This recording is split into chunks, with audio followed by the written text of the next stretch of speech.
Hi guys, welcome to How to Solutions YouTube channel. In today's video, I'm going to show you how you can fix Instagram message not showing up. Before getting into this video, must subscribe to our YouTube channel and click on the bell icon. So the first step you need to do is to open Play Store and search for the Instagram and update your Instagram application. Once you've done that, you simply need to go into the settings and then you need to go into the app management and then you need to go into the app list and search here Instagram, and then you need to click on storage and cache, and the first step you need to clear cache and then you need to clear storage.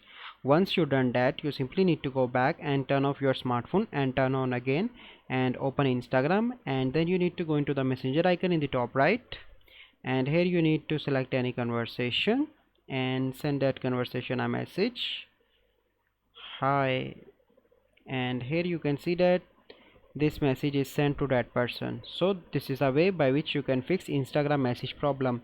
I hope you find this video helpful. If you find this video helpful, must like this video, subscribe to our YouTube channel for future videos. We'll see you in the next video. Thank you, have a good day.